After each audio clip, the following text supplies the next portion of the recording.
اعوذ باللہ من الشیطان الرجیم۔ پناہ مانگتا ہوں اللہ کی شیطان مردود سے۔ بسم اللہ الرحمن الرحیم۔ شروع کرتا ہوں اللہ کے پاک نام سے جو بہت بڑا مہربان نہایت رحم والا ہے۔ وقال لهم نبيهم إن الله قد بعث لكم طالوت ملكا قالوا أنى يكون له الملك علينا ونحن أحق بالملك منه ولم يؤت سعة من المال قال إن الله اصطفاه عليكم وزاده بسطة في العلم والجسم والله يؤتي ملكه من يشاء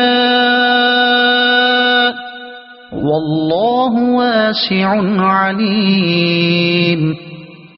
انہیں ان کے نبی نے فرمایا کہ اللہ تعالیٰ سے طالوت کو تمہارا بادشاہ بنا دیا ہے، تو کہنے لگے بھلا اسے ہم پر حکومت کیسے ہو سکتی ہے؟ اس سے تو بہت زیادہ حقدار بادشاہ کے ہم ہیں، اس سے تو مالی کشیدگی بھی نہیں دی گئی۔ نبی نے فرمایا سنو، اللہ تعالیٰ نے اسی کو تم پر برگزیدہ کیا ہے اور اسے علمی اور جسمانی بزرگی بھی عطا فرمائی ہے۔ بات یہ ہے کہ اللہ جسے چاہے اپنا ملک دے۔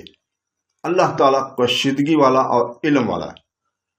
آیت نمبر 247 میں مطلب یہ ہے کہ جب انہوں نے کسی کو اپنا بادشاہ بنا دینے کی خواہش اپنے پیغمبر سے کی تو پیغمبر نے بحکم اللہ حضرت طالوت کو پیش کیا جو شاہی خاندان سے نہ تھے، ایک لشکری تھے، شاہی خاندان یہود کی اولاد تھی اور یہ ان میں سے نہ تھے۔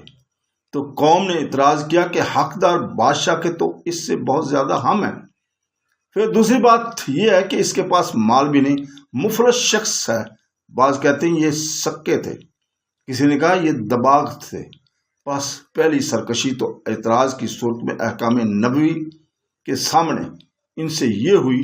پیغمبر نے انہیں جواب دیا کہ یہ توہین میری رائے سے نہیں جس میں میں دوبارہ غور سے کر سکوں، یہ تو اللہ جل شانہ کا حکم ہے جس کی بجا آوری ضروری ہے۔